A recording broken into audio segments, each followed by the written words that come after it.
ఏది అయినా ట్రై చెయ్యి ఆచి చికెన్ మసాలా. ఆచి చికెన్ మసాలా. ఎస్, అయితే కరీంనగర్కి సంబంధించినటువంటి కార్పొరేషన్ ఎన్నికల ఫలితాలు కాస్త ఆలస్యంగా వెలువడుతున్నా కూడా చాలా స్పష్టంగా ఇక్కడ బీజేపీ ఆధిక్యత కనపరుస్తుందని చెప్పుకోవాలి. అందరూ అంచనా వేసినట్టుగానే కేంద్ర మంత్రి స్థానిక ఎంపీగా ఉన్నటువంటి బండి సంజయ్ ఈ ఎన్నికను చాలా సీరియస్గా తీసుకున్నారు.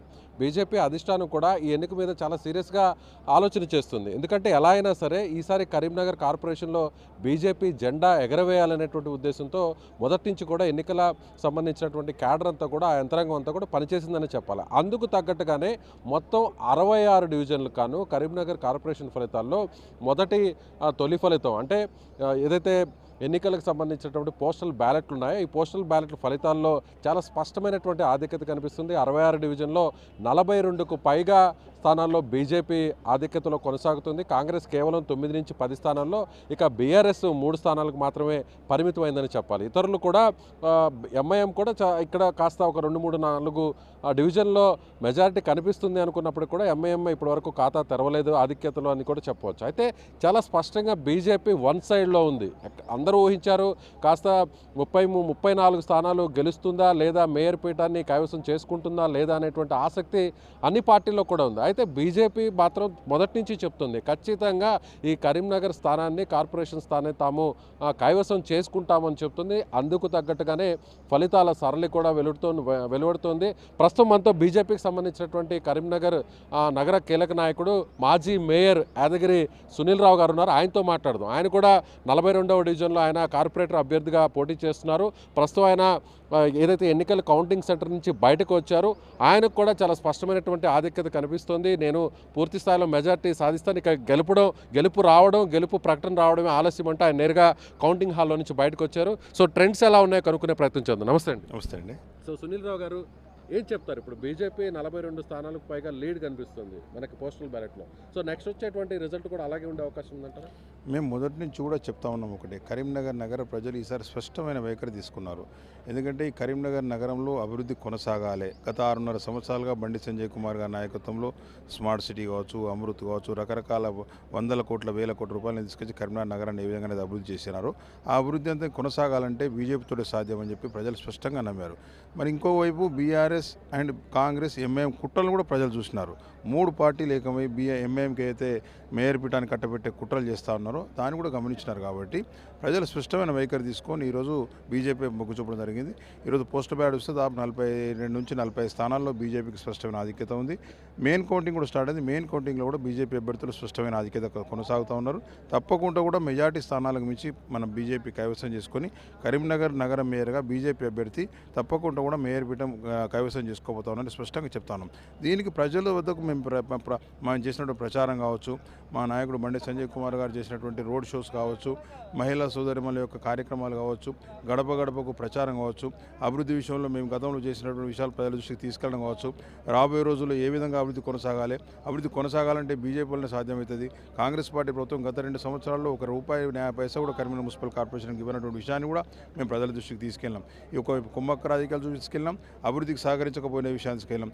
మరోవైపు అభివృద్ధి ఏ విధంగా చేసినాం గత 6.5 సంవత్సరాల్లో, రాబోయే రోజుల్లో కేంద్రం ద్వారా ఈ నిధులు తీసుకొచ్చి పెద్ద ఎత్తున తీసుకొచ్చి కరీంనగర్ నగరంలో జరుగుతున్న అభివృద్ధిని కొనసాగిస్తామని కూడా చెప్పినాం. దీనికి ప్రజల యొక్క ఆమోదం లభించింది. 66 డివిజన్లు ఉన్నాయి. ఇప్పుడు ప్రజెంట్ అయితే పోస్టల్ బ్యాలెట్లు చూస్తే 42 వరకు, అంటే వన్ సైడ్ అయితే మాత్రం ప్రస్తుతానికి పోస్టల్ బ్యాలెట్లో ఉన్న రిజల్ట్ కనిపిస్తుంది. మెయిన్ కౌంటింగ్లో కూడా పోస్టల్ బ్యాలెట్ చాలా తక్కువ స్థాయిలో ఉంటాయి, తక్కువ సంఖ్యలో ఉంటాయి. కానీ మెయిన్ రిజల్ట్ అందుకు ఒక్కొక్కసారి విరుద్ధంగా కూడా వచ్చే అవకాశం ఉంటుంది. అయితే ట్రెండ్స్ చూస్తుంటే వన్ సైడ్ అంటే 42 పైన వరకే ఉన్నాయి. సో రాబోయేటువంటి తుది ఫలితాల్లో ఎన్ని డివిజన్లు మీరు గెలిచే అవకాశం ఉందని అంచనా ఉంది? మేము మొదటి నుంచి చెప్తున్నాం, మెజార్టీ మార్కును దాటుతాం. తప్పకుండా కూడా 35 స్థానాల పైచులు గెలుస్తాం అని మేము మొదటి నుంచి కూడా చెప్తున్నాం. ఆ దిశగా, ఎందుకంటే పోస్టల్ బ్యాలెట్ అనేది ఒక మేధావులు, ఉద్యోగస్తులు, మరి అన్ని రంగాల్లో ఉన్నటువంటి వాళ్ళు వేసేటు పోస్టల్ బ్యాలెట్ ఎంతో ఆలోచించి కానీ వారు ఓటైనటువంటి వస్తే వాళ్ళందరూ కూడా ఒకవైపు సీరియస్గా మరి బీజేపీ మద్దతు చెప్తూ ఉంటే సామాన్య మానవుడు కూడా ఈరోజు కరీంనగర్ నగరంలో జరిగినటువంటి అభివృద్ధిని చూస్తారు. ప్రతి ఒక్కరు కూడా అభివృద్ధిని కొనసాగింపు చేయాలనే ఆలోచనతో బీజేపీకి మద్దతు చేసినారు. మేము తీసుకునే వాళ్ళ అభివృద్ధి నినాదమే. ఈ ఎన్నికల్లో బండి సంజయ్ గారు తీసుకునేది అభివృద్ధి నినాదం. అభివృద్ధిని కొనసాగించాలి, కరీంనగర్ నగరం యొక్క గొప్పతనాన్ని ఇంకా ముందుకు తీసుకెళ్లాలి. ఈరోజు కాంగ్రెస్ పార్టీ నుంచి ₹1 న్యాయ పైసలు లేదు, అభివృద్ధి కుంటుపడ్డది గత 2 సంవత్సరాల నుంచి. బీఆర్ఎస్ పార్టీ అక్కడ కేంద్రంలో లేదు, రాష్ట్రంలో లేదు, వాళ్ళు ఓటేసినా కూడా అభివృద్ధి చేసే పరిస్థితి లేదు. కాబట్టి అభివృద్ధి చేయాలంటే, అభివృద్ధి కొనసాగాలంటే భారతీయ జనతా పార్టీ అభివృద్ధిని గెలిపించండి, తప్పకుండా నిధులు తీసుకొచ్చే బాధ్యత నాది అని చెప్పి బండి సంజయ్ కుమార్ గారు చెప్పడం వల్ల ప్రజలు పూర్తిస్థాయిలో విశ్వసించారు. దానికి నిజంగా ఈరోజు ఫలితాలు రాబోతున్నాయని చెప్పి తెలియజేస్తాను. సో అదేవిధంగా ఒకవేళ హంగ్ వస్తే అంటే మ్యాజిక్ ఫిగర్ 66లో 34 స్థానాలు ఏ పార్టీ అయినా కైవసం చేసుకోవాలి. ఒకవేళ బీజేపీ కైవసం చేసుకుని ఒకవేళ రానివ్వటువంటి పక్షంలో మ్యాజిక్ ఫిగర్కి ఆ దగ్గరగా ఆనుకున్నటువంటి పరిస్థితుల్లో క్యాంప్ పాలిటిక్స్ ఏమన్నా స్టార్ట్ అయ్యే అవకాశం ఉందా? మీకు సంబంధించినటువంటి కార్పొరేటర్లను కరీంనగర్ నుంచి వేరే ప్లేస్కి ఏమన్నా తరలించే ఛాన్స్ ఉందంటారు? ఇప్పుడు క్యాంపు రాజకీయాలు కాదు, గెలిచినటువంటి అభ్యర్థులందరూ ఒక చోట ఉండడం అనేది ఒక ఆనవాయితీ. ఎందుకంటే 2 రోజుల తర్వాత మేయర్ ఎలక్షన్ ఉంటుంది, డిప్యూటీ మేయర్ ఎలక్షన్ ఉంటుంది. అందరి మధ్యలో ఒక సఖ్యత ఏర్పడడానికి, అందరం కలిసి ఉండడానికి, పార్టీ అధిష్టాన్ని తీసుకుని నిర్ణయానికి అందరూ కట్టుబడి ఉండడానికి ఆ విధంగా ఒక చోట ఉంటాం. మాకు 99.9% పూర్తి ఆధిక్యత వస్తుందని మా నమ్మకం ఉంది. ఒకవేళ ఏమైనా మెజార్టీ మార్కు కొట్టిన స్థితి మాకు చాలామంది లైక్ మైండెడ్ పీపుల్ గెలిచిన వాళ్ళు తప్పకుండా మా వైపు వస్తారు. మాకు ఆ పరిస్థితి వస్తుందని అనుకోవడం లేదు. ఒకవేళ వస్తే మాత్రం చాలామంది కూడా బయట నుంచి మద్దతు ఇచ్చేవాళ్ళు ఉన్నారు, వాళ్ళ మద్దతు కూడా తీసుకుంటాం. వారి సహకారంతో కరీంనగర్ నగరంలో మేయర్ పీఠం కైవసం తీసుకోవడం జరుగుతుంది. సో ఓకే, అదేవిధంగా వేరే పార్టీలు కూడా అంటే ఇక్కడ పోటీ బీజేపీ కాంగ్రెస్ మధ్య ఉంది. బీఆర్ఎస్ ఇప్పుడు వచ్చేటువంటి స్థానాలను బట్టి కూడా బీఆర్ఎస్ ఒకవేళ ఎట్లాగూ గెలవనటువంటి పరిస్థితి వస్తే అప్పుడు బీఆర్ఎస్ బీజేపీకి సపోర్ట్ చేస్తుందా అనేటువంటి ఒక అంచనా కూడా రాజకీయ విశ్లేషణలో కనిపిస్తుంది. అలాంటి పరిస్థితి ఏమైనా ఉండబోతుంది? ఇప్పుడు నేను ఎవరి పేరు తీసుకోదలుచుకోలేదు. ఎందుకంటే భారతీయ జనతా పార్టీ ఒకవేళ మీరు అన్నట్టుగా 1-2 సీట్లు ముందు తగ్గితే మాకు లైక్ మైండెడ్ ఎవరైతే భారతీయ జనతా పార్టీ పట్ల విశ్వాసం ఉన్నవాళ్ళు, భారతీయ జనతా పార్టీ మా సంజయ్ కుమార్ గారి నాయకత్వం పట్ల విశ్వాసం ఉన్నవాళ్ళు, మరి కేంద్రం ద్వారా కరీంనగర్ అభివృద్ధి కొనసాగాలని ఆలోచించే వాళ్ళు, అభివృద్ధి గెలిచిన డివిజన్లలో వారి డివిజన్లలో కూడా అభివృద్ధి కావాలనుకునే వాళ్ళు తప్పకుండా కూడా భారతీయ జనతా పార్టీ వైపు వస్తారు. వారి మద్దతు తీసుకుంటాం. తప్పకుండా కూడా మాకు మెజారిటీ వచ్చినా కూడా ఒకవేళ మెజారిటీ వచ్చినా కూడా మా వైపు కలిసి వచ్చాలని తీసుకుంటాం. ఒకవేళ మెజారిటీ 1-2 సీట్లు కూడా తప్పకుండా వారి మద్దతు స్వీకరిస్తాం. వారికి కూడా వారి డివిజన్లలో రేపొద్దున భవిష్యత్తులో అభివృద్ధి కార్యక్రమాలు చేపట్టాలంటే కూడా నిధులు అవసరం. ఈరోజు నిధులు లేమితోటి గత 2 సంవత్సరాలుగా అభివృద్ధి అంతా కుంటుపడిపోయిన పరిస్థితి. కాబట్టి కాంగ్రెస్ పార్టీ వాళ్ళు చెప్తున్నారు మరి నిధులు లేవు, నిధులు ఇచ్చే పరిస్థితులు ఏం చెప్తా ఉన్నారు. మరి నిధులు రావాలంటే మా మంత్రి గారు, కేంద్ర మంత్రి గారు బండి సంజయ్ కుమార్ గారు కేంద్రం నిధులు తీసుకొస్తామని హామీ ఇచ్చినారు.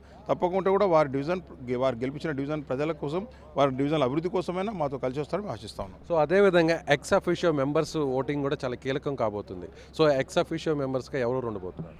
ఇప్పటివరకు అయితే 3 ఎక్స్ అఫీషియో మెంబర్స్ ఉన్నారు. కరీంనగర్ పార్లమెంట్ సభ్యునిగా సంజయ్ కుమార్ గారు, మానకొండ ఎమ్మెల్యే గారు, కరీంనగర్ ఎమ్మెల్యే గారు. మా ఎమ్మెల్సీలు కూడా 2 ఉన్నారు. వారు కూడా కరీంనగర్లో తీసుకుంటారనే ఆలోచన పార్టీ చేస్తూ ఉంది. పార్టీ నిర్ణయిస్తే మాకు 3 ఎక్సెప్షన్ మెంబర్లు అవుతారు. దానికి అనుగుణంగా 71 మంది మ్యాజిక్ ఫిగర్ అవుతుంది. మ్యాజిక్ ఫిగర్ 71లో 36 మ్యాజిక్ ఫిగర్ అవుతుంది. దానికి అనుగుణంగా 36 కంటే మేము ఎక్కువ సంఖ్యను సేకరించుకుంటాం. తప్పకుండా కూడా మేయర్ పీఠం కైవసం చేసుకుంటాం. నేను మేయర్గా దిగిపోయే రోజు కూడా చెప్పాను, తప్పకుండా భారతీయ జనతా పార్టీకి భవిష్యత్తు ఉన్నది, భారతీయ జనతా పార్టీ మేయర్ వస్తుంది. ఆ విధంగా మేయర్ భారతీయ జనతా పార్టీ ఆధ్వర్యంలో కరీంనగర్ నగరంలో ఏదైతే ఆగిపోయిన అభివృద్ధి, గత 2 సంవత్సరాల నుంచి ఆగిపోయిన అభివృద్ధి, కేంద్రం నుంచి వచ్చే నిధులు తప్పితే రాష్ట్రం నుంచి ఒక ₹1 నిధులు రావడం లేదు. పనులన్నీ ఆగిపోయినాయి. కేంద్ర ప్రభుత్వం ప్రకటించిన వాటికి తప్పకుండా నిధులు వస్తూ ఉన్నాయి. అదేవిధంగా నగరంలో ఆగిపోయిన పనులు కూడా ప్రారంభించాలన్నా, చాలా గ్రామ పంచాయతీ కొత్తగా కలిపినారు, చాలా శివారు కాలనీస్ ఉన్నాయి. ఆ కాలనీస్ అభివృద్ధి చెందాలన్నా, నగరం నడిమధ్యలో ఏమైనా చిన్న చిన్న సమస్యలు పోయి పరిష్కారం కావాలన్నా కూడా తప్పకుండా కూడా భారతీయ జనతా పార్టీ వల్ల సాధ్యం.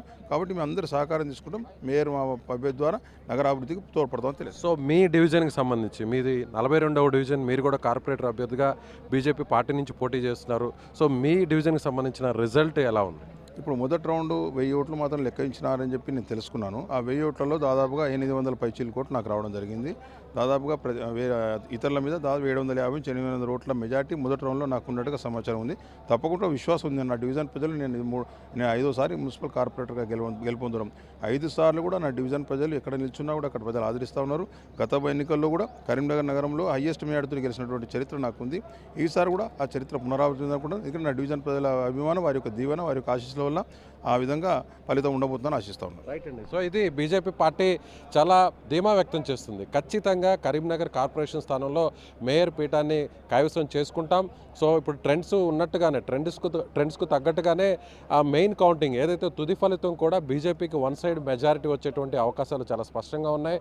ఎందుకంటే బండి సంజయ్ ప్రధాన అజెండాగా, బండి సంజయ్ చేస్తున్నటువంటి అభివృద్ధి అజెండాగానే ఇక్కడ ఫలితం రాబోతుందని బీజేపీకి సంబంధించిన నాయకుడు మాజీ మేయర్ సునీల్ రావు చెప్తున్నారు.